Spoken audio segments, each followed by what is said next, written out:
Happy Halloween! Boo. You'll float too, Michael. I guess I'm a day late. What's up? So let me share my screen at our house. Do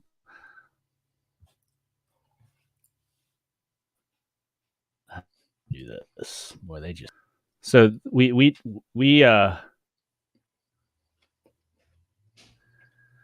we took care of It the Clown right there.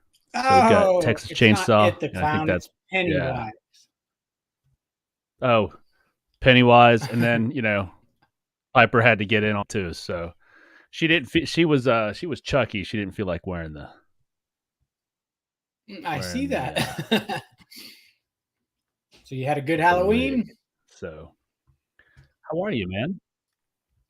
I'm good. We had a busy few days with Halloween with all the kids and working the shop, and a busy weekend and all that good stuff. Busy weekends in the shop are a good thing. So, Amen. So I wanted to ask you, speaking of Halloween, I saw you guys got dressed up. Where does Halloween rank in your holiday hierarchy in the family? I mean, it's pretty high up there just because it's fun to dress up, and with 5 kids, it has to rank kind of high up there because they enjoy dressing up as well. But yeah, I would say it's up there for sure. I'm eating milk duds as we speak from Halloween, so up there for sure. Yeah, so my family is a pretty serious. I do not. I let them sort of just run with it. They get a blank check to decorate and costumes, and they have all kinds of fun. I mean, Susan and my brother-in-law, Pete, they were on the porch until the neighborhood shut down. And Susan and get there in that Mike Myers out until they got close enough for the candy, and then he'd start moving at them. We had a couple kids like run off the porch. It was fantastic. And I had one of the funniest things we did. Mission accomplished for them. We were walking around the neighborhood, and it was getting kind of dark, and we're walking down the street, and a group of kids with a couple adults comes walking by, and the little kids look at me and they go, "Ooh, it's Pennywise." And I stop there in the middle of the street, and I just stare at them, and they're getting a little creepy and then a car drives in front of me. And as soon as it got to where it blocked our view, I ducked down, and then I walked alongside of the car, or kind of hurried along the side of the car, so that to their eyes, I disappeared. And then I hear them say, "Wait, where'd he go?" And then I stopped. The car keeps driving, and I appeared right there in front of them, and they all took off running. It was funny. So that's awesome. What's your are you? Who's handling the candy while you guys are out?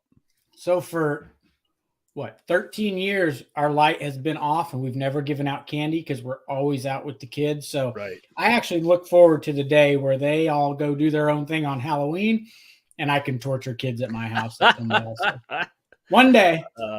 So when that comes, are you going to be like a mini chocolate person, or are you going to be a full bar house? Do you be the full bar house? We'll see where I'm at financially at that time. There you go.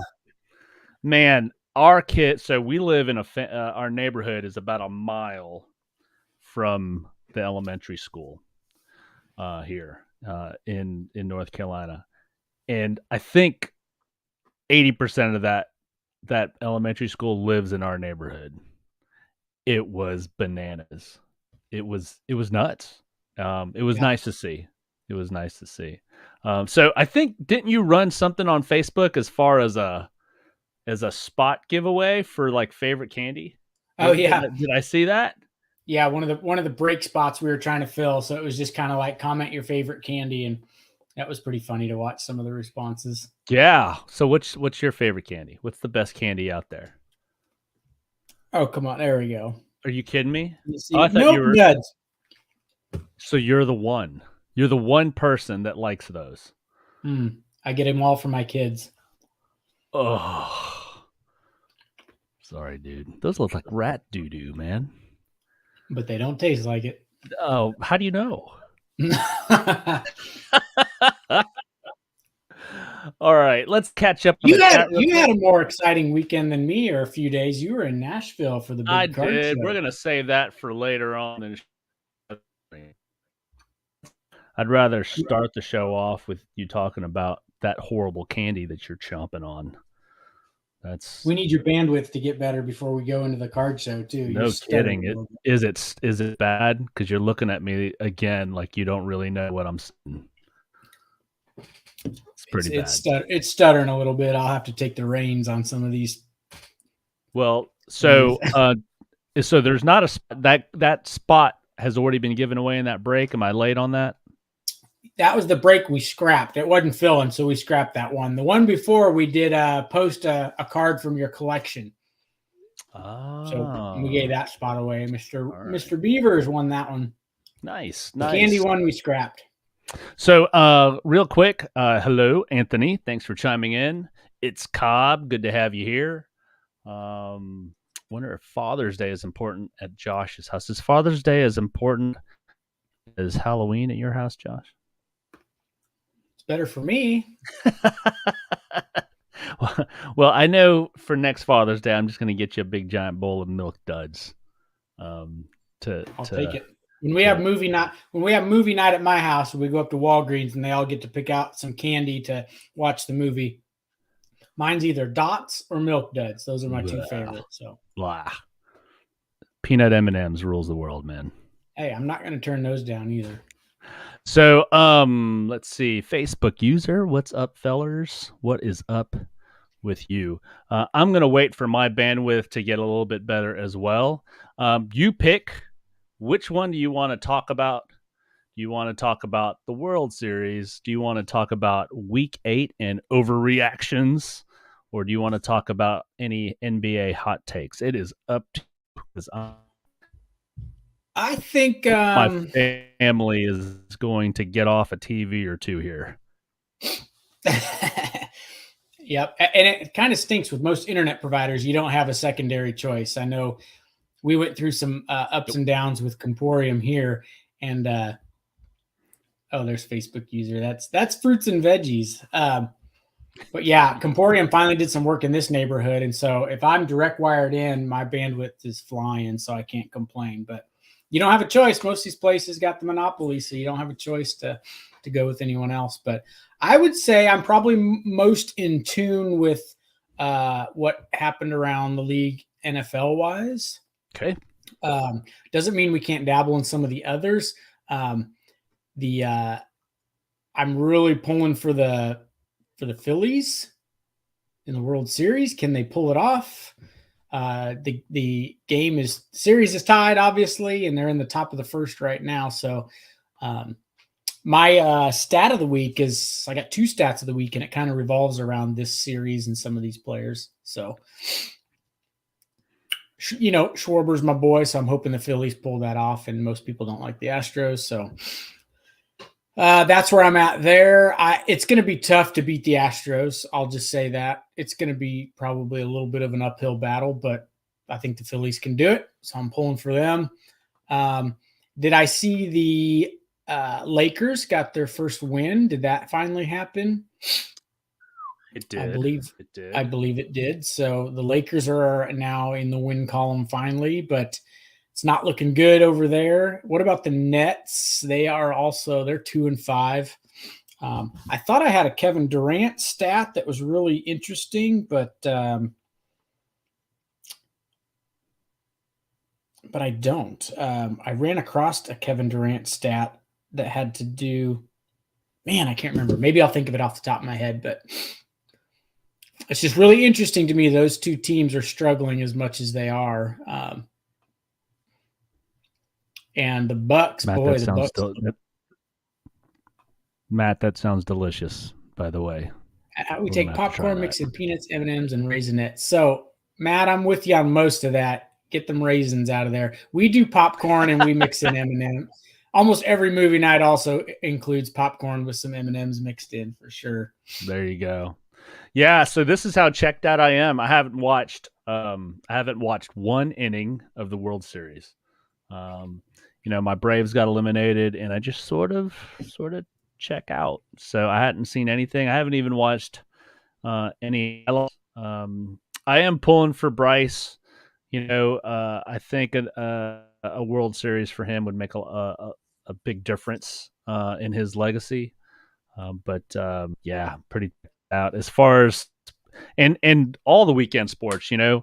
I didn't see hardly anything. It's a little YouTube just because I was driving home from Nashville on Sunday night. So, I think you're right. The Bucks are white hot. They look really, really good. But I am sticking with my whole Jason Tatum take. My bandwidth, by the way, am I coming through? Yeah. You're not perfect, but not bad. I've heard what you said. I just think he's on the. Go ahead. No, I was gonna shift to NFL. I want to hear your Tatum take though. Oh, I'll stick by this until it ends up being not true or true. I can take a victory lap. That Tatum is on the same trajectory as Giannis. I think Giannis took a while. It took him a while to learn how to win, to learn how to lead. Winning a championship is hard, despite certain people in the sport making it look easy. But it is hard. It's hard to win a championship in a professional sport, and even for a guy as talented as Tatum. So I think he's on that trajectory. And in a few years here, I think we're going to be talking about him the same way we're talking about Giannis. So that's my take there. Yeah. So what's your football take? Well, first, did you see there were some pretty big trades of note. So the Bills got Nyheim Hines, the Colts running back. Claypool was traded to the Bears. I don't know if you heard that.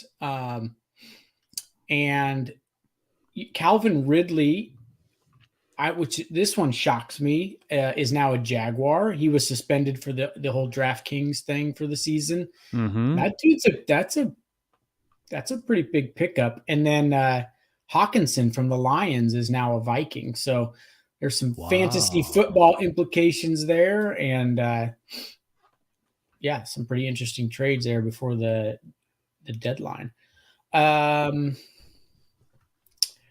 7 card says, will Trey Lance trade affect his cards in value? And they're speaking of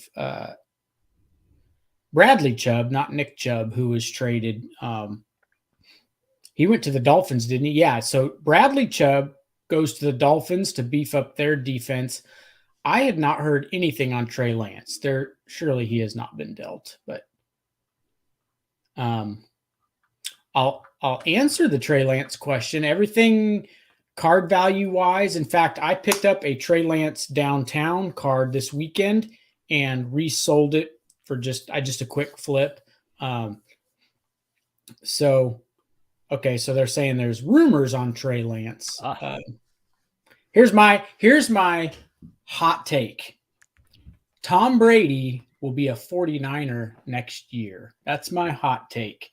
Don't roll your eyes at me. Oh gosh, let me get the tinfoil. Meaning, I will be shocked if he's a Buccaneer next year, and I'll also be shocked if he's retired next year. He's going to go somewhere that can protect him, got guys that can catch the ball and run routes, and he'll look like Tom Brady of old. You heard it here first, folks. Mark my words. You've mentioned this, and so he's a California guy, right? He's from there. This would be a homecoming for him. This is that he's always dreamt of playing for the 49ers. He was very disappointed he didn't get drafted by the 49ers. He's always been a kind of heir to Joe Montana in the annals of football lore. I'm just telling you. Did you just use Tom Brady and the word anal in the same? This is a family show, so I won't go any further. But Facebook user, aka Fruits and Veggies, is feeling me. I told him the other day in the shop, when the Falcons were up 28-3 late in the third quarter, guess what my phone and my Facebook was doing? Everybody just, sorry, Josh, it's over. He's done. They're not winning it. I said, just wait. Just wait. We've seen this too many times. And now you're hearing it now. Josh, Brady's done. He's over. He's done. I'm like, you guys just don't learn, do you? You will see. Look, so I wasn't hearing things. I wasn't hearing things. Look, Matt. Anals. Yes, he did. See, even though my connection is bad, I think I thought I heard it, so I just had to. I think I said an actually grammatically correct word, and your mind took it there. So that's on you guys. We'll run it back. I'll clip that, and we will we'll play it back. All right. So I think my connection here is stabilized. I think everybody has shut things down around the house. We're gonna have to figure that out. So looks good. We can see the pores on your skin now. That's a good thing. Nice. All right. Let me give a quick rundown. That was the opening rip, fellas. And then we're going to go in, and Josh is going to tell us what's going to end up in the shop this week, hopefully. And then we're going to go behind the counter. We're going to preview trade night for next week. I get to tell you guys about a card show I went to. Fun stuff. We're going to talk about PSA dropping their prices again, and I've got a pretty hot take there. Cards from the vault. Products coming next week. And since I'm a slacker, that's right, card. It's a rip card from the vault. We're gonna desecrate another card live. And pray there's something big in this one. There you go. And then Josh, since I'm a slacker, Josh is gonna have 2 crazy stats for the week. So let's start with new in the shop. What is headed to the shelves this week at Grand Slam? Josh. Yes. So Matt Roper posted its annals. So yes, it is not annals. Annals. You'll have to maybe run that first one back. I thought I said annals. Nope. But new in the shop tomorrow. 2022 Origins football. Always a good one. We didn't get a lot of that. So if you really want a box, be there when we open. Chronicles Draft. This is, I believe, if I'm not mistaken, this is the first 2022/23 basketball NBA hobby boxes. So it's Chronicles Draft. I know it's Chronicles. I know it's Draft. It's not expensive, and you can pull a banger out of that stuff. It's less than 200. I want to say it's 150 a box. You get 3 autographs. Don't sleep on it. If you want something fun to rip that doesn't break the bank, and you're chasing some of the new rookies, the first couple draft picks are doing pretty hot from what I've seen as well, right? The Orlando Magic kid is balling out from what I've seen. So he's in that product. So if you're chasing anything of his, he'll be in that product. There is one other product. We did get in Leaf solo packs. What they are is it's a 1 box. There's 1 buyback card inside of it. We saw a bunch opened the other day in the store, but it did arrive this week. And that product's really cool. So it could be graded, it could be non-graded, and it's multi-sport. So those boxes are $99 a box, and that's a fun rip. You'll see if you follow the Facebook page, a bunch of it was ripped in the shop on Monday, and I'm going to post some of the some of the cards that come out of that product. So it was really cool. Anything from a Reggie Miller PSA 9 rookie card to Ronald Acuna base rookie with his autograph on it, authenticated by Beckett. So stuff like that. A Tyler Hero Prism rookie with his autograph on it, authenticated by Beckett. So stuff like that was coming out of it. But yeah, so new in the shop. I feel like there was one other one, but I guess that was it. So there are a couple that we left on the list and just wanted to verify. There's Major League Chrome, Major League Soccer. That is in the shop as of 11 a.m. tomorrow when we open. It's on the shelf right now, ready for tomorrow's launch. Yep. And then a nice product, 1-in-1 basketball. I think that's slated. I think that's slated for Friday. Yep. So that's a high end basketball product.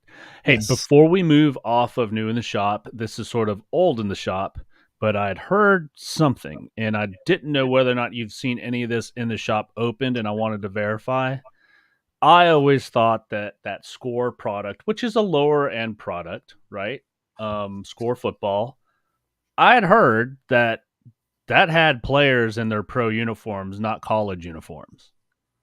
But I didn't know whether or not you had seen it. I see it all. It's like one of the few products that you could go to Target, Walmart, and still find it on the shelves. That's football. Yep. But I haven't opened up any of it. Is that do we need to squash that, or is that true? No. So previously they are in their college uniforms. Like for instance, last year Trevor was in his Clemson uniform. Right. This year they are, probably because it released later than it normally does. They were in their pro uniforms. Wow. The last box, it's funny you say that, the last box of Score off the shelf was picked up on Monday when I was there in the shop. The customer, this was one of the autographs that came out of it. Let's see if we can, it's a Bailey Zappi rookie auto out of it. So I thought that was pretty cool. In the same box, you don't see a lot of this one. I just thought people would think it's cool. A Taysom Hill Saints rookie auto. Wow. I'm not getting much focus, but so yeah, those were 2 of the 4 autographs out of the very last Score box, and they're in their pro uniforms. So that'll answer your question right there. I think that makes that product sort of a steal. At $180 a box, you get a ton of cards. You get numbered cards, and you get 4 autographs. I remember with the first time when I first got back into the hobby, Score was one of the first products I'd opened up. I had no idea what I was doing, but I knew some players that were coming into the league, and it was the first 2 cards I'd ever graded in my life. It was a Joe Burrow Score card, and I thought it was fascinating because he has 2 Score card rookies. One's in his LSU uniform, and the other one's in his Ohio State uniform. I graded them both. They both got 10s. It took nearly a year to get them back to me, but I mean, I pulled those out of retail packs, graded them, and sold them each for $100. So made a ton of money there. But that's one of the reasons why I have stayed away from Score, because of the college uniforms. But if I'd known that, man, I don't know why that wasn't more publicized. Yeah. And the basketball Banchero, the Magic, am I saying his last name right? He's the Magic rookie that's lighting it up. This is the product. Again, it's probably going to be hard to see on here, but no, it's here. Let me blow it up real quick if you're gonna. Well, this camera doesn't autofocus. It doesn't look like, but this is. There it is. That Chronicles draft product. It's at the store right now. It launches tomorrow. So, like I said, I think it's going to be $149 a box. So, wow, really good deal if you're a local customer and you want to open some stuff. Keep in mind, I mean, they stick gold vinyls in there that you'll get numbered cards. So, you pull a gold vinyl of that dude, or even something low numbered of his or autographed of his, you're going to do fine at $150. So, hey George, what's up? George, I think George, are you wondering about more Score, or which product you're wondering about? He is probably, yeah. I think he's wondering about more Score. I don't have any coming, but that is one that we could potentially be having some fill-ins come on that pretty soon. So, fantastic. All right, it'll be posted on the page if I do get some coming.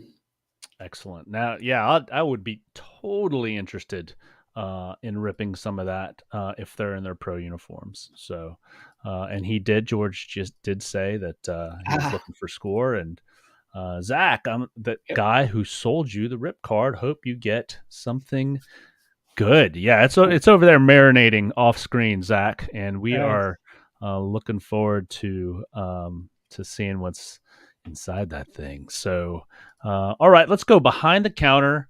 Before we go into my card show recap, let's give a little bit of a preview of trade night next Saturday. Looking forward to. I can't believe it's trade night 12, right? I think the first trade night. I don't even know if I was at the first trade night, and I know the first couple were in Yeah. the other shop. Yep. For you guys have not been to the other shop. Josh was using another space like two doors down for the sports side of the shop because he was opening up the other side for the TGC products. And it's hard to believe it's been 12 of these things. Yep. And this one, the turnaround on this one is a little faster. So you'll probably starting tomorrow, probably start seeing some advertisements. We got to start pumping that into everybody's head, but it's the 12th, right? Yes. So that's 11 days away. Yep. It's next week, 7 cards. It's on November 12th, not this weekend.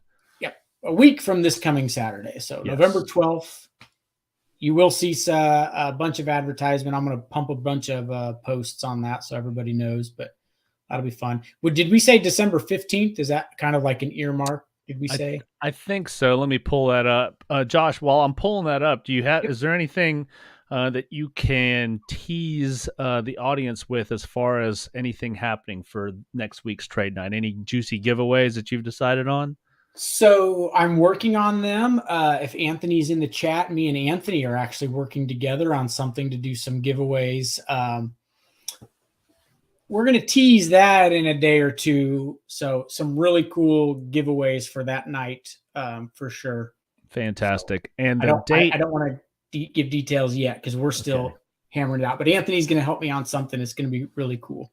And the date for the December one, and the reason why we're giving this out earlier, it's actually December 17th.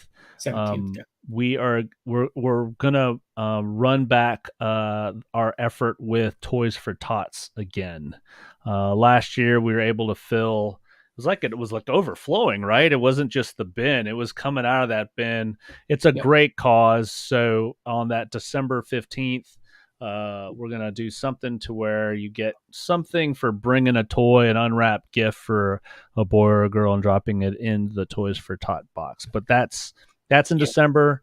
Next week is the one we're wanting to focus on. That's trade night 12.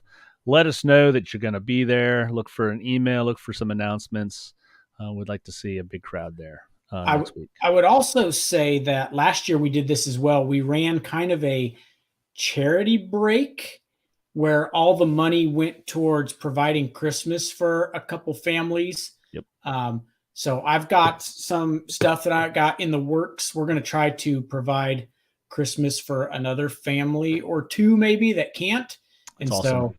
I'm going to reach out and maybe get some guys to donate a few items. I'm going to donate a bunch of stuff that we can put in the break. That way, all the money that is spent on the break spots can go to literally buying Christmas for some families that can't. It's going to be families that have kids and they're not going to get anything for Christmas, and mom and dad that need socks and clothes and crap like that. So we'll make that happen again this year. So keep your eyes peeled for some posts on that. And if you got anything you want to donate for a break, it would literally be you donate to us and it's going to be one of the prizes in the break that we do.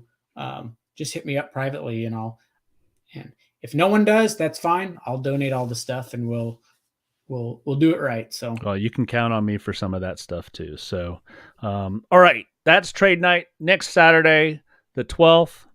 Trade night 12 on the 12th sort of lines up. Looking forward to it. Palmetto cards will be there, and if they're not, then I will be there as a proxy taking your submissions.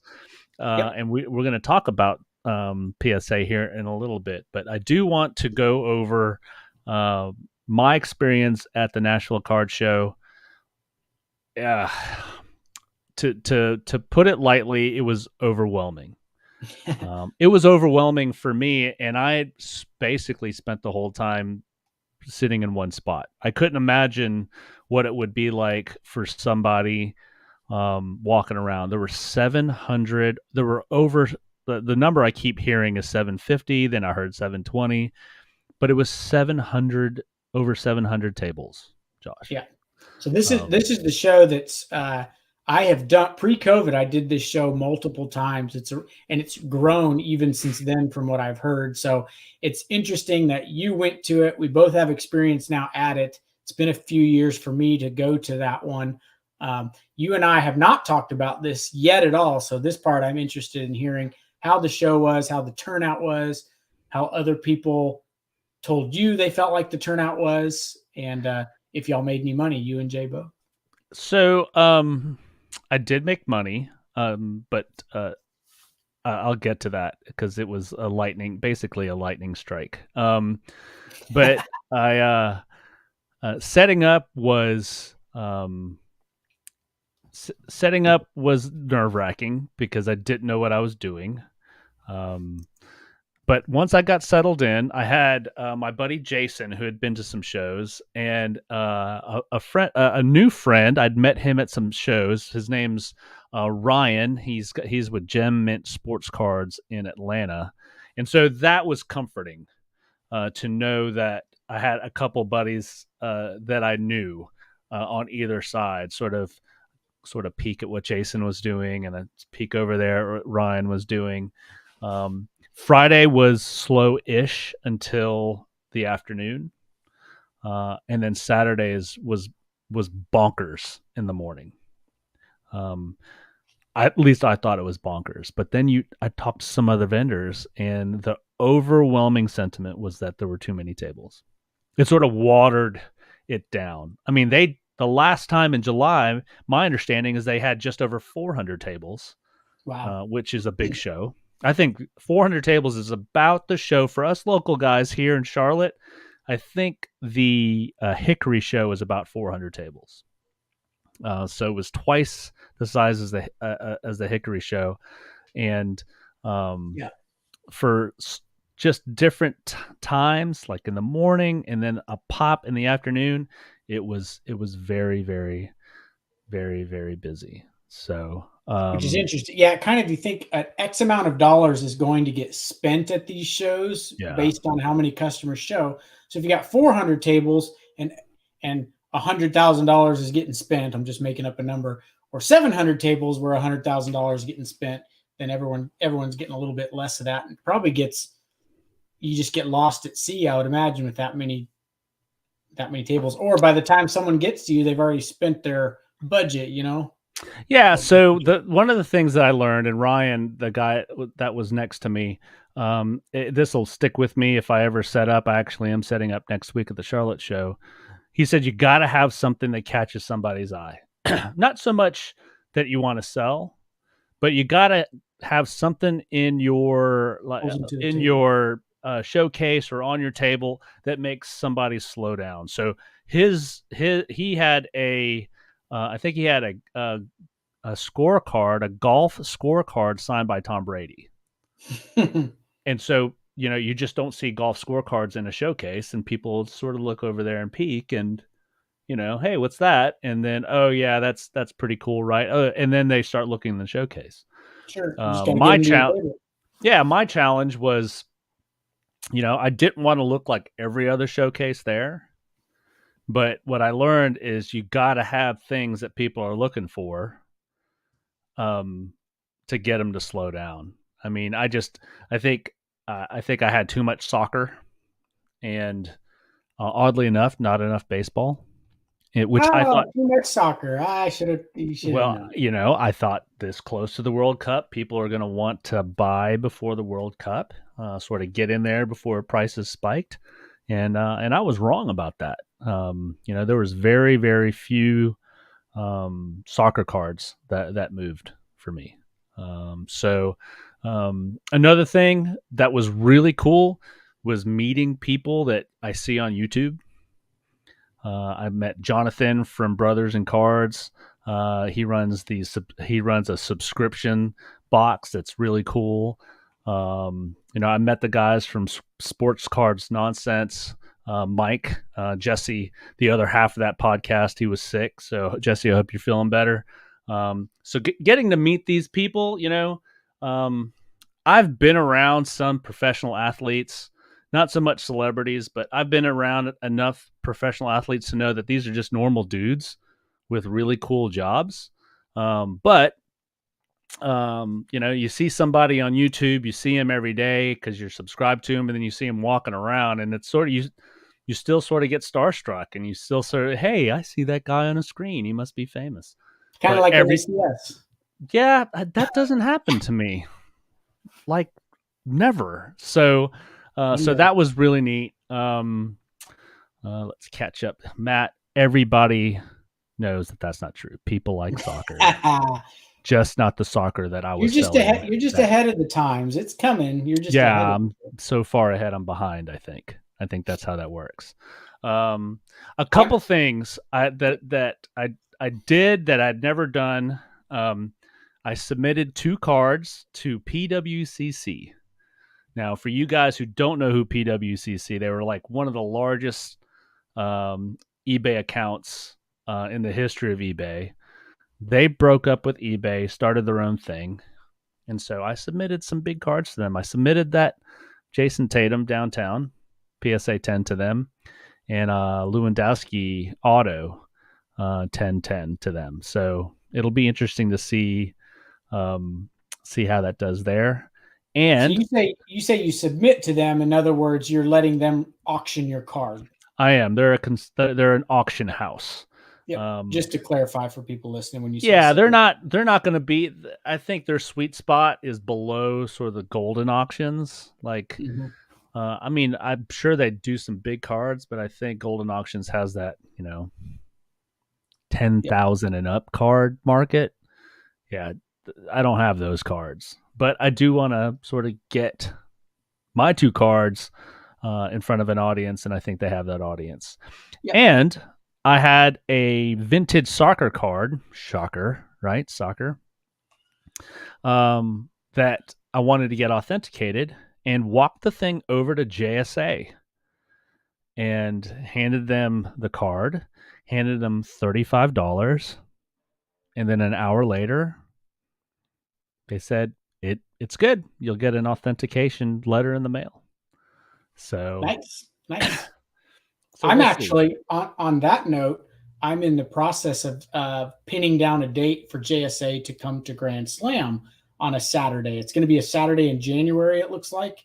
Okay. So for local guys that want to get something authenticated on the spot, stay tuned. It'll be a little bit until I have an exact date hammered down, but that's coming, FYI. I didn't know what the process was. I think they charge you depending on the item. Like there was a gentleman in front of me with a basketball that he said was signed by Kobe Bryant, and they were charging him $100 for that. So I guess there's just different things. And so there was that Nash Cards, which is a pretty big card shop in Nashville, held an after hours event. I think I posted a picture of my it was on my lanyard, and Chris over there signed it and put 101 on it, and so we had some fun with that. I did see that on Instagram. And so the big thing that happened to me was sports card investor Geoff Wilson, and thank you, Geoff, for stopping at my table. He was doing a spending challenge for the show. And he was trying, and I don't know when he's going to post this video. And if I knew I was going to be on camera, I would have done my hair. But at least I was wearing a Grand Slam t-shirt for that video. I saw that. He was doing a spending challenge, and he was trying to spend $40,000 in one day. So I'm guessing more than $100,000 was spent at the show if he was spending 40. Well, can I be devil's advocate? I could do that in 2 minutes. So right? he was looking for specific cards. These were going on a whatnot auction, and they needed to be in the $100 to $500, $600 range. So he knew Ryan, the guy next to me, because Ryan is from Atlanta, and he just happened to come over to my table and buy about 10 cards. So it was cool. It was neat seeing the process. Super nice guy, bigger than I thought. Bigger. He looked bigger in person than I thought he would be. He's a fairly big dude for what you see him on YouTube. So, and super nice, but man, he has an entourage. I mean, he's got his camera guy. It looked like he had some research guy. He had another guy, Doug, that I talked to. It was an interesting and nerve-wracking thing. And I'm adding up the numbers of what he bought. And thank God they did a retake, because I added it wrong. Done that. Not in his favor, in my favor. And so I added it again. We got the number right. So it'll be interesting to see what it looks like on the YouTube side of things, knowing how it was on my side of things. We'll have to keep our eyes peeled and watch that video. But to wrap things up on this recap, I was shocked at how much baseball was still selling. Baseball was moving. It was moving. I don't know. I underestimated that, just because maybe my field of view has been our trade nights and our local shows, and I just even when we ran the trade up challenge for the kids, and I think it was trade night 10, we did that. None of the kids wanted to trade up into baseball. Nobody did. Matt, I think your boy Drew was one of the only ones that really knew baseball and wanted baseball, but nobody else wanted to trade into that. But baseball, especially autographs, really moved at the Nashville show. And what wasn't moving? LeBron, which was surprising to me. That is a little surprising to me. I had someone wipe me out of LeBron's at the store the other day. It's he's gonna break this scoring challenge, but it was crazy. I had some nice LeBron. There were some other LeBrons at the show, but everybody was about Ja. Everybody wanted Ja. Interesting. Hardly anybody asked about Zion. Nobody was talking about soccer, which for me, this is why I'm terrible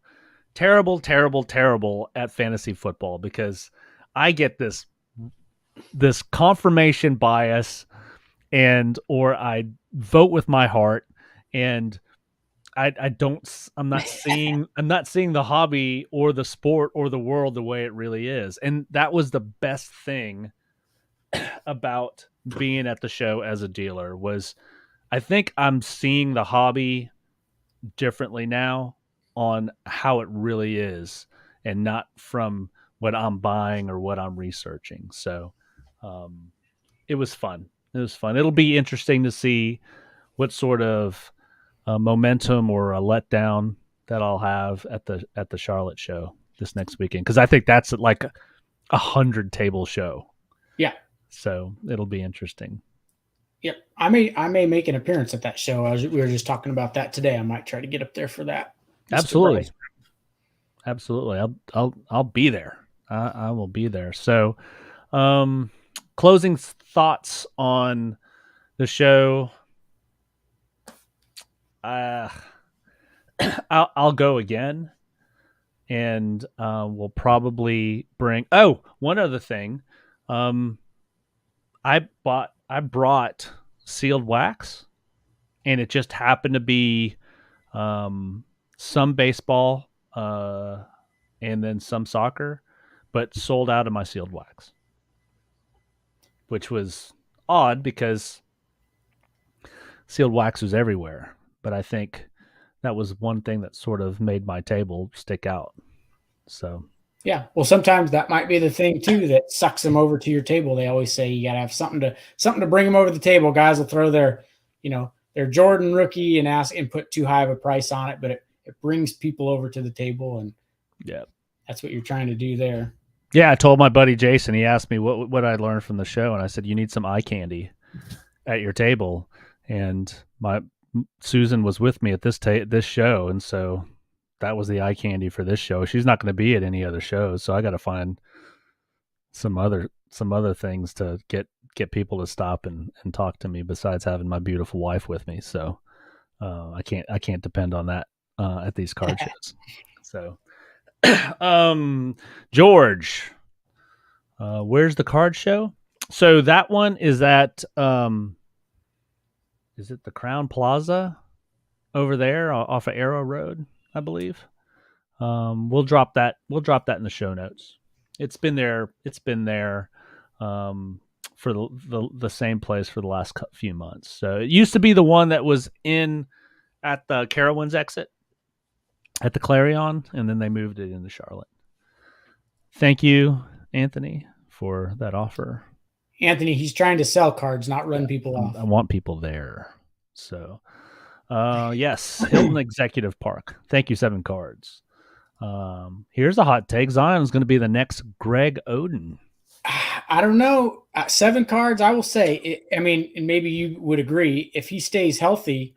I mean, he had a double-double, and they routed the Clippers in his return back to action. So if that dude stays healthy, it's a game changer. It's just the big if. We need to see a little streak of him. It's kind of like Ohtani at one point. It was like, we couldn't hardly sell his rookie cards at the shop, but everyone needed to see him be healthy and stay healthy for a little while. Yep.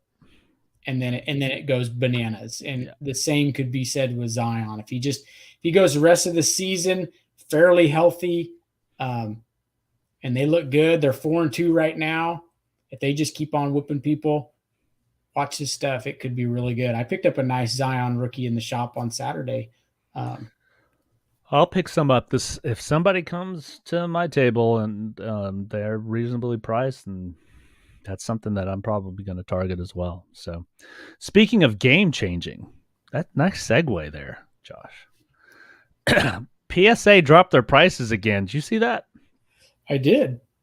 Let me pull that up and share my screen. Did you take a look at last week's numbers through GemRate?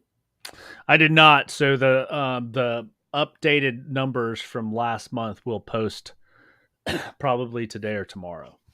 So this was on Twitter. It is through October 31st.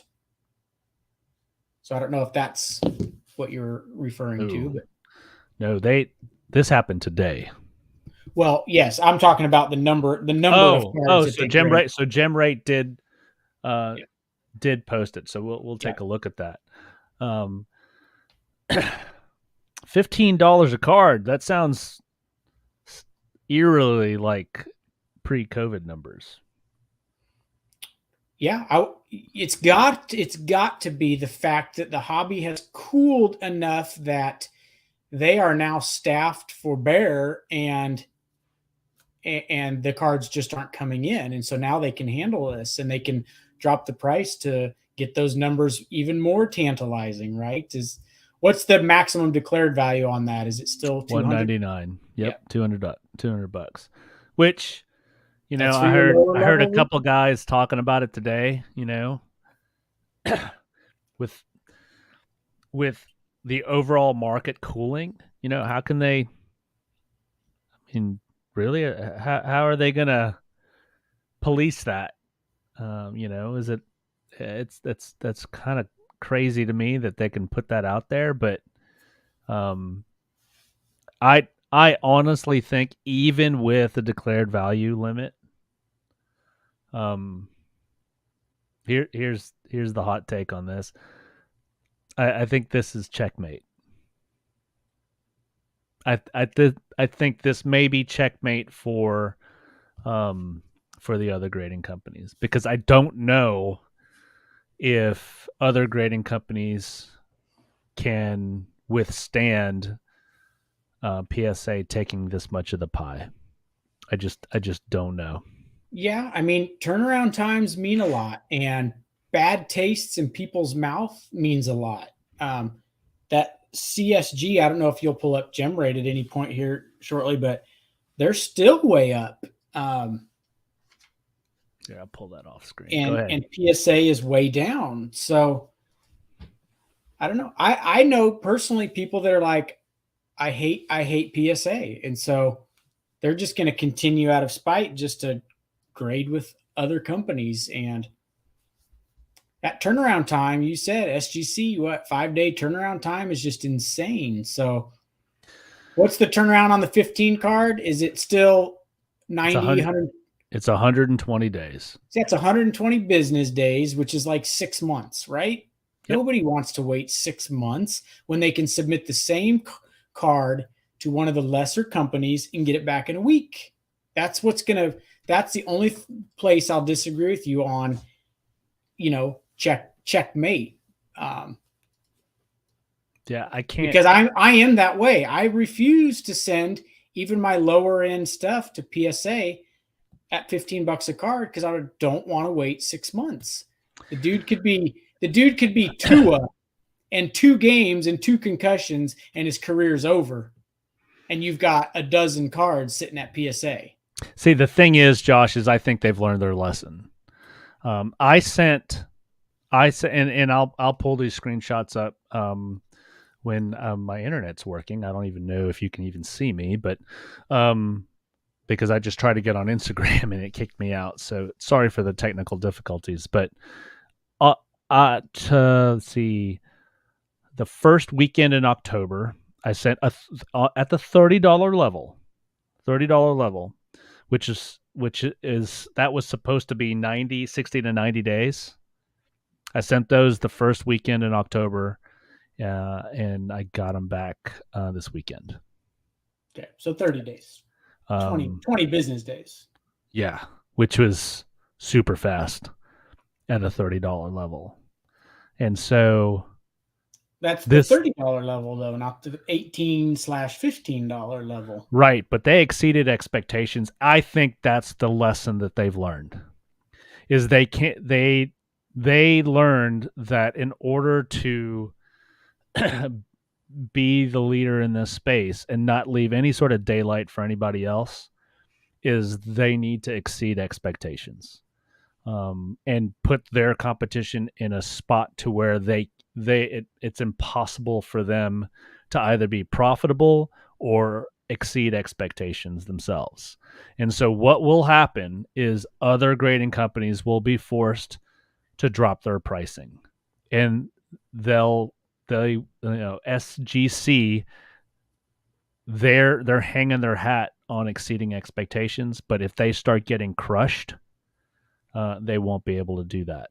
And if PSA, even at a $20 rate, is getting things back within 30 days, it's over, man.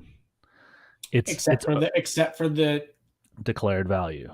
Except for the thousands and thousands of people that don't like PSA and refuse to submit. I get it. There's some bad taste, but I mean, you've got a ton of people out there that, my SGC slabs did not get looked at this weekend. They didn't. And that could be a function of the cards that were in them. I am not doubting that. But the appetite will be there for PSA unless they completely crap the bed.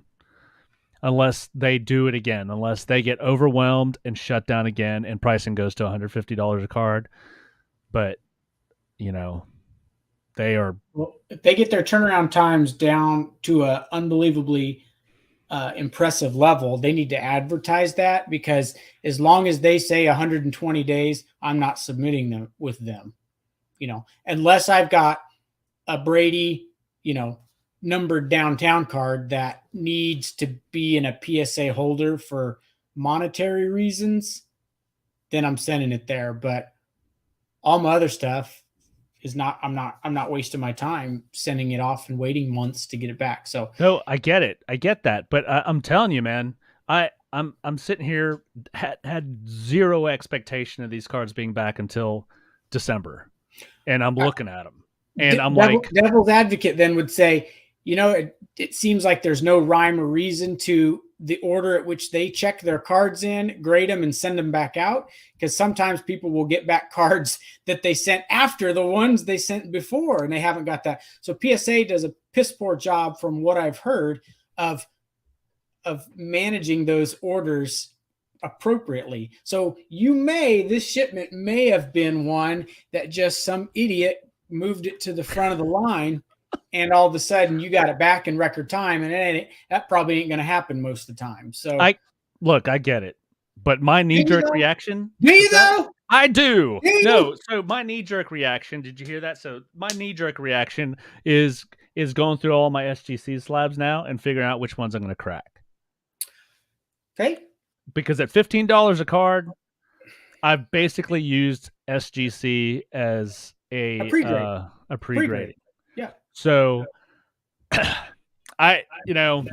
it's going to be tough. It was always going to be tough for these other grading companies. And look, I even talked to HGA was at this show. Super nice guys.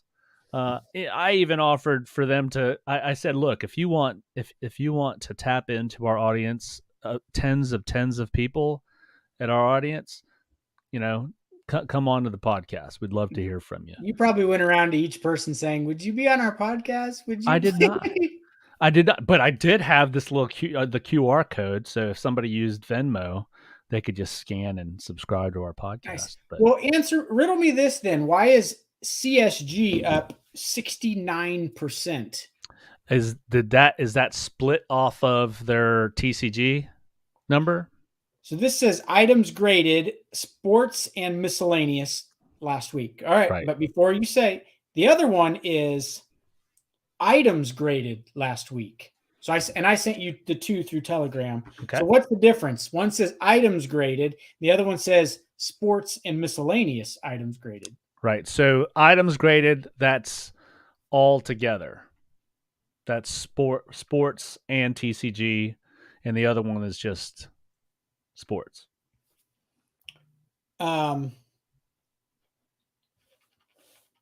So they had the smallest drop of all, and PSA had the largest drop in percentage of all of those. Which is why they dropped their price. Okay, so that sounds like a panic move more than a checkmate. This seems like I'm trying to get out of checkmate. I think that between their two facilities, one in New Jersey and one in California, that they have the capacity to take every graded card out there right now and be just fine. Because they've shown that they can do 1 million cards a month. And I'm doing the quick math here. Just this is going to get right to 1 million cards a month for the whole industry. And so they've got the capacity to do that. So the question is, how many people refuse to, no matter what the price is, just refuse to grade with PSA? That would be that's a legitimate question. Is there enough people that dislike PSA enough? And I'm only rooting for the other guys because they're the underdogs. So I'm just rooting for the underdogs, hoping that there's some more competition for PSA. I think that PSA has some of the ugliest slabs, in my opinion. But I want competition. I want competition. Trust me. But this just seems this is certainly, and you and I both know where we land on the winner of this fight of David and Goliath. But this is certainly a David and Goliath scenario here, and it's something extraordinary, short of a miracle, right? Is going to keep these other grading companies moving forward, because there may be these niche markets. First Bowmans look great in Beckett slabs. Vintage cards for SGC. Vintage cards for SGC. It's a big niche. Yep. But, I think SGC is the most vulnerable because they ramped up their capacity to exceed expectations, and now I feel like they may be sitting in a place to where they're going to have some graders sort of twiddling their thumbs. I think CSG is going to go down in the annals. I can't wait to chop up. I cannot wait to chop up this episode. You're fired. All right. Any other thoughts on grading? I do. So local guys, FYI, there should be a bunch of slabs coming back from Palmetto. I got a text from them today. I will probably be buzzing down to pick all of our cards up, mine included. And so stay tuned. If you're a local person that has slabs back at Palmetto, I will probably have them back for easy pickup at Grand Slam here within the next few days. So stay tuned, FYI, local guys. What would it take for you to bring those to the show for me on Saturday? Probably just chicken biscuit. A hearty handshake, and I'm an easy. There you go. All right. I think. How close are we to ripping this rip card? We're doing it now. So let me get out of the way. I've got a not so exciting card, but it's Purdy. Oh, is this card from the vault? Because I do have a card from the vault before I rip Bregman. So yeah. So here we go. This is my card from the vault. I am a sucker for really good looking cards. This, to me, I don't know why, maybe because it's like a vintage take on a modern player, but I love that card. It's what a year? 2000 Topps Heritage Kobe Bryant PSA 10. I would love one day to own the refractor version of this, but that is big money. Bet you but would. I love this card. But Nice. I don't love it enough to where I won't sell it to you on Saturday. Come and get it. You heard it here first. It's for sale at the Charlotte show. So there's Bregman. We're going to rip that card in just a second and see what's inside. This is my card from the vault. It's nothing crazy. I picked it up in the shop on Saturday. Supernova. It's a Tom Brady Supernova. So what's that numbered out of? This one's numbered to 35. Ooh. 5 of 35. So nice. I got a good deal. It's got a little bit of an issue down here on the bottom on the back, which made the price even easier for me. So just a beautiful card that belongs in the collection, and it'll probably go in an SGC slab. There you go. Hey, before you rip that, I had one of those of Gavi. He's a soccer player, and a guy that from SGC was going to buy it. I had a pretty good price on it. And I was looking it over. I was about to hand it to him, and I saw a fingernail indentation in the middle of it. And I thought it was like a part of the card because maybe it was funky. I was like, I can't sell you this, man. And he goes, why not? I was like, look, there's an indentation in the middle of it that I just now saw. He bought it. I say you could just lower the price. Yeah, he bought it. He bought it for like, 25% of what I was selling it for. So, but he was appreciative. All right, let's throw that in. Just put that anywhere. Doesn't matter. I'm not going to be as careful with this one as I was with the Brady. Let me fix my focus. So, if you're not familiar with a rip card, these are cards that you can pull out of Allen and Ginter baseball, and I'm going to get my focus right so we can see it really good. And so this card is numbered to 99. A rip card means there is a miniature card of some kind inside this card, and we have to rip the card open to see what is inside. There's a little pull tab here at the top. And so thank you to, I forget, Chris, was that your name that sold me this? Let me go back up and look. Here, I'll look at the comments. Yeah. Zach sold this to us. Zach, if you're watching, for my sake, I hope I pull something really, really awesome. For your sake, I hope it's a dud. So, but here we go. Alex Bregman playing in the World Series as we speak. So I thought that's just perfect for the podcast. So So hold on. Let's call your shot here. What's in there? Knowing my luck, it's wait a minute. You pulled a vinyl 101 last time, dude. What do you mean your luck? It was James Robinson. Knowing my luck, because I have ripped now probably 5 or 6 of these things, and maybe just by predicting this, it won't come true, is probably just a short printed base card of someone. I'm calling Red Refractor Derek Jeter. There we go. Swinging for the fences here. So here we go. So we just rip it right down. I saw the player already. I'm not going to. There's the team logo. Can you tell what that is? That is the Braves? It is the Braves. Oh, it's Freddie. It's Freddie Freeman now. That's not bad. It is if it's just a short printed base card. It's not if it's an autograph, but come on, Freddie. And that's the front of it. So it's not autographed. Maybe it's numbered. But so this is at least considered a short print because you can only get it, I believe, from pulling it out of here. So Josh, unfortunately, was right. It is a short printed base card of a future Hall of Famer. Freddie Freeman. Nice. This should be the first card donated to our Christmas. I like it.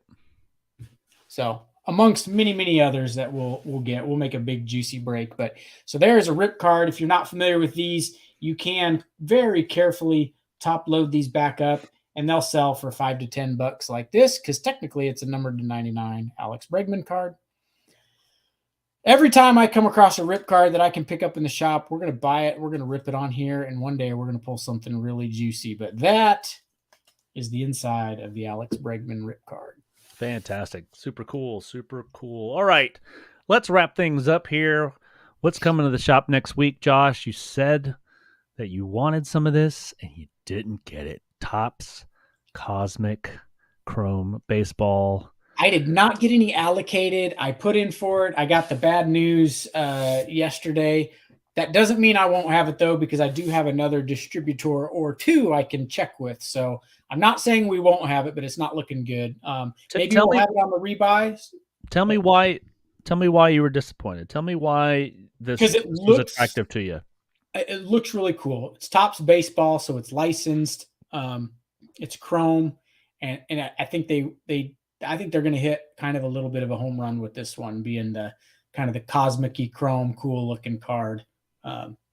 If it was, Leaf or Panini or something, it could be a swing and a miss, but being it's Topps, I think it's going to be a really good, real fun product. So not saying we won't have it, but for allocated product, I'll be honest, we're not getting any. So, and these are a couple weeks out. So Cosmic Baseball, a couple weeks out. You just mentioned this, a Panini non-licensed baseball, but really, really good looking Mosaic Baseball. Mosaic. Yep. We always get that. And that's a fun product. And then in a couple weeks, one of my favorite because of the rip cards and the different other different things that come into this product. It can be a little quirky, but highly collectible is Allen and Ginter. That's coming in a couple weeks. So Yep. All right, Josh, let's close the show out. What are your 2 crazy stats of the week? A couple crazy stats. So these are kind of World Series related because these guys are both in the World Series. So first one was we know game 1 of this year, the Astros blew a 5-run lead. So it says the last 2 teams to blow a 5+ run lead in the World Series, this year's Astros and the 2002 Giants, San Francisco Giants. Dusty Baker was the manager of both of those teams. That does not bode well for him. No, it doesn't. Interesting enough. I thought this one was cooler, though. That was my little teaser one, but so I'm going to cover it here. But Verlander pitched. We know Verlander's a stud. You don't want to hit against him. We can all agree. Even though he had a rough first game, he's a stud. But we know Madison Bumgarner traditionally is a really good pitcher, specifically in the postseason. This stat says, if you can read it here, if Madison Bumgarner pitched tomorrow night, gave up 23 straight home runs, and never recorded an out, he would still have a lower career World Series ERA than Justin Verlander. That's insane. Wait a minute. Do you say 23 consecutive home runs? 23 consecutive home runs and never recorded an out, and then they yank him, he would still have a lower career World Series ERA than Verlander. So what's Verlander's ERA in the World Series? I don't know, but it's probably a little bit of both. Madison Bumgarner's is probably tons of innings, otherworldly good, and Verlander's has probably been a little shaky, even for as good as he is. But I read that and I thought, wow, that's crazy, right? That's a crazy stat. All right, my friend. Any parting shots? And let me just say this: if you guys are here, thank you for hanging in there with us. Thank you for hanging in there through my technical difficulties. If you haven't already, like, subscribe, drop us a review, say hello to us at any local card shows, and if you can make it out there, if you're local, be at trade night next week. You'll hear more about it. So, any parting shots, Josh? Yep. Nope. Just come see us at the shop if you can, if you're local, and definitely come see us on November 12th for trade night, a week from this coming Saturday. All right. Doesn't cost a thing, and you may win something for free, and you'll have a good time guaranteed. Fantastic. Josh, always good seeing you. Yep. See you guys. Good night. Thanks, everyone.